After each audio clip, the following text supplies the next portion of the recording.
Le moteur 1.4 TSI JK, produisant 150 chevaux et 250 de couple, est associé à une transmission automatique et 1 à 8 rapports.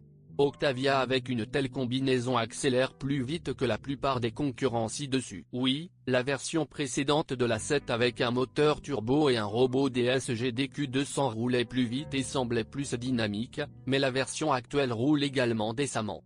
Le temps d'accélération certifié de 0 à des centaines est de 9 secondes, la vitesse maximale est de 223 km/h. La consommation de carburant, grâce à la transmission automatique et au poids légèrement augmenté, est devenue plus élevée. Par exemple, la voiture d'essai affiche 12,2 litres au 100 km, en tenant compte du fait que le propriétaire passe la plupart de son temps à conduire en ville. Au cours des 1000 premiers kilomètres, des erreurs électroniques se produisaient souvent. Par exemple, des erreurs dans l'airbag, le régulateur de vitesse et la climatisation. Le revendeur officiel a mis à jour le logiciel et les problèmes ont disparu. Le propriétaire de la voiture se plaint de la combinaison du moteur et de la boîte de vitesse. Par exemple, dans la circulation urbaine, lorsque vous ralentissez et appuyez sur la pédale de frein, la vitesse peut augmenter fortement et le rapport dans la boîte peut passer de la 4e à la 2e. Une sorte de secousse se produit, qui affecte négativement la sensation de conduite. De plus, lors de fortes accélérations, le moteur continue de maintenir des régimes élevés pendant longtemps, bien qu'il soit déjà possible de passer à un rapport supérieur. Beaucoup, comme moi, ont davantage apprécié la combinaison du moteur et du robot DSG. À l'intérieur de l'Octavia est réfléchi et moderne. On ne trouve rien à redire sur l'ergonomie, elle est presque standard.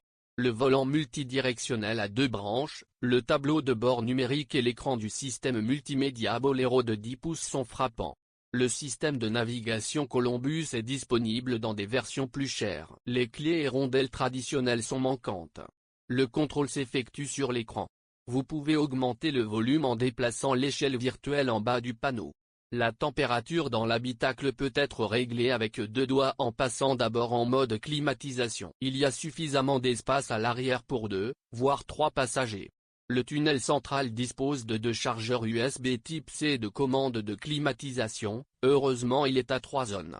Vague était pressé avec la transition vers le type C, car il faut toujours avoir un adaptateur avec soi. La disposition des suspensions n'a pas changé.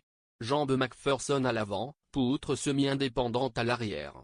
La suspension arrière indépendante est disponible uniquement pour la version avec le moteur 2.0 TSI, 190 chevaux, 320 qui est associé à un robot DSG DQ381 à 7 vitesses. La modification avec le moteur 1.4 TSI avec transmission automatique est moins chère.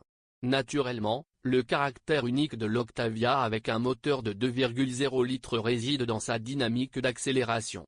La voiture accélère de 0 à 100 en 7,4 secondes et la vitesse de pointe est de 240 km/h. Certes, il y a un problème, en cas d'accélération brusque, les roues avant glissent dans la boîte d'essieu, perdant de précieuses secondes.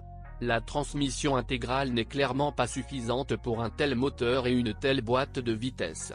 Il n'est pas disponible pour la Russie, mais pour l'Europe et les pays de l'ACE, non seulement la transmission intégrale, mais également les unités diesel sont proposées. En guise de conclusion, l'Octavia, malgré ses défauts, reste peut-être la meilleure de sa catégorie.